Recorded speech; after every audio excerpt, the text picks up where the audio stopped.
Assalamualaikum warahmatullahi wabarakatuh. Pemirsa dimanapun Anda berada, Alhamdulillah kita bisa bersua kembali dalam acara tausiah singkat pada kesempatan kali ini. Pada kesempatan kali ini kita akan membahas tentang tata cara sholat Idul Fitri yang sebentar lagi akan kita hadapi bersama. Tapi situasinya memang berbeda kalau dibandingkan dengan tahun-tahun sebelumnya, di mana kita sedang berada di tengah wabah corona yang melanda dunia sampai ke Indonesia yang jumlah korbannya tak terhingga. Oleh karena itu perlu kita sikapi bersama agar sholat Idul Fitri kita sesuai dengan syariah. Sebelum kita lebih jauh mempraktekkan bagaimana tata cara sholat Idul Fitri yang benar sesuai dengan syariah, saya akan awali dulu dengan muqaddimah. Pertama, perlu kita ketahui bahwa sholat Idul Fitri itu hukumnya sunnah muakkadah, nyaris wajib, karena Rasulullah SAW jarang meninggalkan selama hidupnya. Maka kalau ditinggalkan, hukumnya menjadi makruh tahrim, yaitu mendekati haram walaupun tidak sampai haram. Yang kedua, dianjurkan kepada seluruh umat Islam, baik yang muda maupun yang tua, yang laki maupun yang wanita, ya, yang kecil, anak-anak maupun yang dewasa, yang merdeka ataupun yang menjadi hamba sahaya, yang laki maupun perempuan, bahkan yang sedang menstruasi atau sedang nifas, kalau di tengah lapang dianjurkan ikut keluar bersama-sama dalam rangka mensyiarkan agama Islam, yakni meramaikan dan merayakan Idul Fitri. Selanjutnya dianjurkan untuk berjamaah pelaksanaannya. Kalau memungkinkan dalam kondisi normal bisa dilakukan di tengah tanah lapang atau di masjid yang besar, bisa mencakup seluruh jamaah yang ada di sekitarnya. Tapi bukan berarti di rumah tidak boleh dalam kondisi tertentu. Seperti kondisi kita saat ini memaksa kita untuk tidak pergi ke masjid, memaksa kita untuk tidak pergi ke tengah lapang, ya, ke tengah lapangan untuk melakukan sholat Idul Fitri itu karena memang kondisinya tidak memungkinkan. Maka dalam kondisi ini bisa dilakukan di rumah masing-masing, baik sendirian maupun berjamaah bersama anggota keluarganya.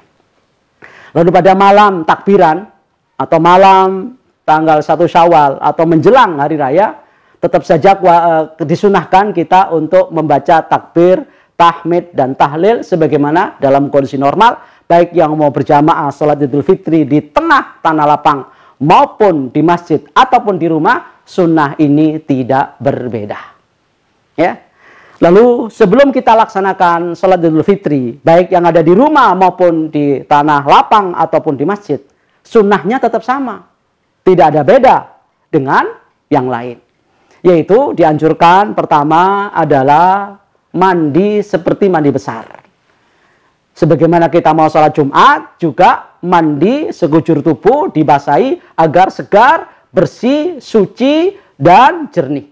Karena kita akan menghadap Allah dalam rangka meramaikan dan merayakan hari raya tahunan bagi umat Islam, maka kita berkumpul dengan banyak orang, berinteraksi dengan banyak orang, kita harus dalam keadaan nadhif. Karena an-nadhafatu minal iman. Yang kedua adalah sebelum berangkat sarapan dulu. Kalau di zaman Rasulullah SAW, karena Rasulullah SAW la yaghdu yaumal fitr hatta yakula tamarat, ya, wa yakuluhunna witran. Rasulullah SAW dulu ketika mau berangkat sholat Idul Fitri, Rasulullah membatalkan dulu, sarapan dulu, karena memang disunahkan kalau Idul Fitri itu sarapan dulu sebelum sholat Idul Fitri, minimal beberapa butir korma di masa Rasul. Kalau sekarang nggak ada korma, mungkin sarapan apa adanya. Yang penting batalkan dulu, jangan sampai kesannya kita masih dalam keadaan berpuasa seperti di bulan suci Ramadan. Berbeda dengan sholat Idul Adha. Kita disuruh tunda, jangan makan, jangan sarapan dulu sebelum sholat Idul Adha. Baru setelah pulang nanti sholat Idul Adha, dianjurkan untuk sarapan sambil nunggu menyembelih korban baik kambing maupun sapi. Nah, untuk itu di saat kita mau melaksanakan sholat Idul Fitri hanya dua, yaitu pertama adalah mandi sekujur tubuh, dibasahi sebagaimana kita sholat mau menjelang sholat Idul Adha maupun sholat Jumat. Yang kedua, sarapan dulu beberapa butir dari korma kalau ada. Kalau nggak ada sarapan apapun juga boleh. Sekarang bagaimana tata caranya? Setelah kita sunnahnya, amalan-amalan sebelum kita lakukan sholat Idul Fitri sudah kita laksanakan, sekarang tinggal kita mau melaksanakan sholat Idul Fitri, baik yang dalam kondisi normal dan aman, itu dilaksanakan di tengah lapang atau di masjid, ataupun dalam kondisi yang mencekam dan di situ dinyatakan zona merah yang orang tidak boleh ada kerumunan massa karena harus melakukan physical distancing.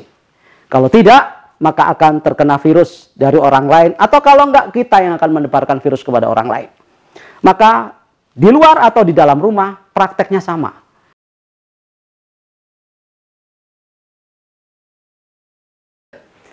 Marilah saat ini kita akan praktekkan tata cara pelaksanaan daripada sholat Idul Fitri yang benar menurut ajaran dan aturan Rasulullah SAW.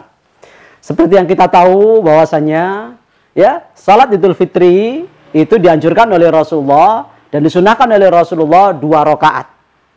Ya, 2 rakaat, dan rakaat pertama dianjurkan untuk membaca takbir 7 kali selain takbiratul ihram. Rakaat kedua, takbir 5 kali selain takbir qiyam. Untuk lebih jelasnya, marilah kita simak bersama-sama dan kita lihat bersama-sama bagaimana tata caranya. Saya mulai dengan takbiratul ihram, ya, kemudian nanti takbir 7 kali dan itu selain takbiratul ihram. Allahu Akbar. Ini takbiratul ihram namanya.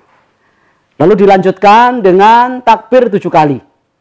Dan 7 selain takbiratul ihram. Di celah-celah antara satu takbir dengan takbir berikutnya, sunnahnya membaca tasbih, tahmid, dan tahlil. Allahu Akbar. Subhanallah, walhamdulillah, wa la ilaha illallah, wallahu akbar. Allahu Akbar. Subhanallah walhamdulillah wa la ilaha illallah wallahu akbar, sampai 7 kali takbir. Seusai itu dilanjutkan dengan membaca ya namanya doa iftitah. Ya, kabir walhamdulillah katsira dan seterusnya itu. Selanjutnya membaca suratul Fatihah sampai tuntas, dilanjutkan dengan membaca surat. Ada 2 pilihan. Menurut sunnah Rasulullah bisa membaca surat Al-A'la atau surat Qaf. Setelah itu baru kemudian rukuk sebagaimana rukuk seperti biasanya. Allahu Akbar. Ya. Rukuk seperti biasa. Kemudian iktidal. Sami'allahu liman hamidah. Dilanjutkan sujud sebagaimana sujud salat pada kebiasaannya. Allahu Akbar. Allahu Akbar. Allahu Akbar.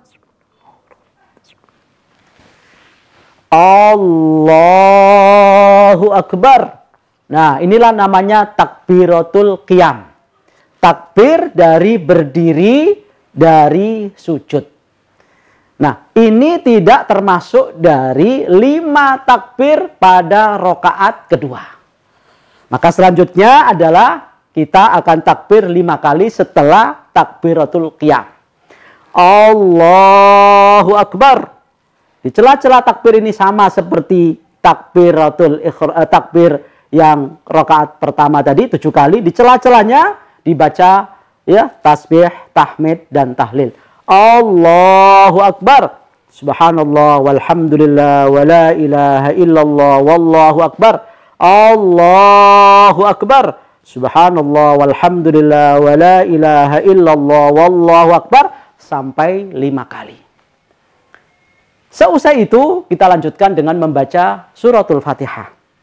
Tuntas waladhdallin amin, dilanjutkan dengan membaca surat. Lagi-lagi ada 2 pilihan menurut sunnah Rasulullah SAW. Yang pertama Al-Ghasyiyah, yang kedua adalah surat Al-Qamar. Silahkan, kalau tidak hafal itu, silahkan apa yang pernah dihafal. Ya, silahkan pilih di antara surat-surat yang pernah dihafal. Tidak harus ya satu di antara dua tadi, baik rakaat pertama maupun rakaat kedua. Setelah selesai, kemudian rukuk lagi sebagaimana rukuk rakaat pertama. Ya. Kemudian Allahu Akbar. Ya. I'tidal, sami'allahu liman hamidah. Rabbana walakal hamd. Sujud sebagaimana sujud biasa. Allahu Akbar. Allahu Akbar. Allahu Akbar. Allahu Akbar. Assalamualaikum warahmatullahi. Assalamualaikum warahmatullahi. Tuntaslah sudah praktek dan tata cara dari salat Idul Fitri. Baik itu di rumah maupun di tanah lapang atau di masjid, berjamaah maupun sendirian. Tinggal sekarang masalahnya pakai khutbah apa tidak. Ini yang menjadi masalah buat kita. Kalau dalam kondisi normal disunahkan kita untuk khutbah.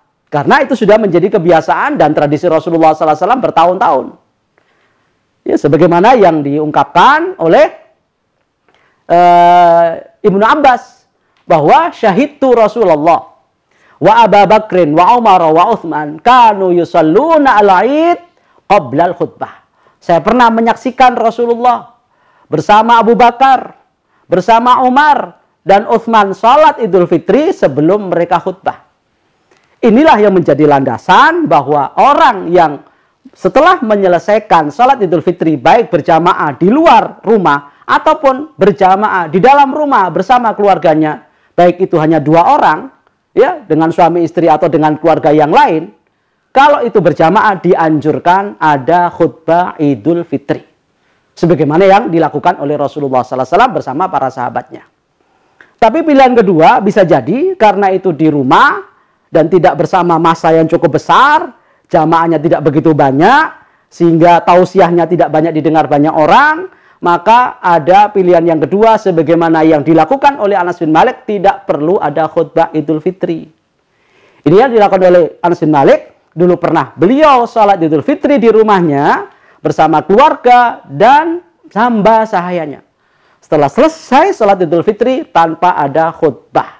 Dan ini menjadi pilihan kita. Silakan sekarang pilihan di tangan Anda. Khutbah itu sunnah Rasulullah SAW dan para sahabatnya. Silakan jangan ya mencaci yang tidak khutbah. Itu ada karena pilihan. Begitu pula bagi mereka yang tidak memerlukan khutbah karena memang sudah ada ajarannya sebagaimana dilakukan oleh Anas bin Malik, walaupun bukan dari Nabi, tapi Anas bin Malik adalah sahabat dan sahabat bisa menjadi ya panutan kita dan bisa menjadi ya rujukan kita. Karena insya Allah mereka adalah termasuk khairul ummah dan khairul qurun, orang-orang yang dijamin insya Allah kesolehannya oleh Allah Subhanahu wa Ta'ala. Maka boleh memilih sebagaimana Anas bin Malik tanpa khutbah setelah sholat Idul Fitri.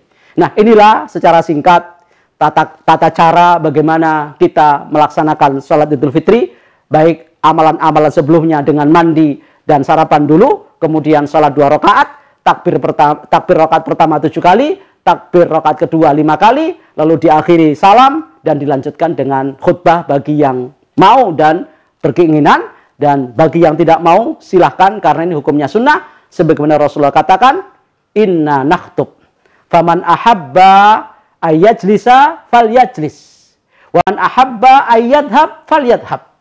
Kami berkhutbah, bagi siapa yang suka bersama kami silakan dengarkan khutbah kami. Bagi yang ada udzur syar'i ataupun tidak ada tapi tidak mau mendengarkan, silakan pergi dan pulang ke rumah masing-masing. Jadi Rasul saja mentolerir orang yang mau mendengarkan dan Rasulullah membiarkan mereka yang mau pulang. Jadi ini sifatnya adalah sunnah. Bisa dikerjakan, bisa tidak perlu gegeran dan mencaci, memaki, apalagi membuli. Demikian kurang lebihnya mohon maaf. Yang kurang dari saya bisa ditambah sendiri. Yang lebih dari Allah jangan dikurangi. Wabillahi taufiq wal hidayah. Wassalamualaikum warahmatullahi wabarakatuh. Al-Hikmah TV, media referensi Islam.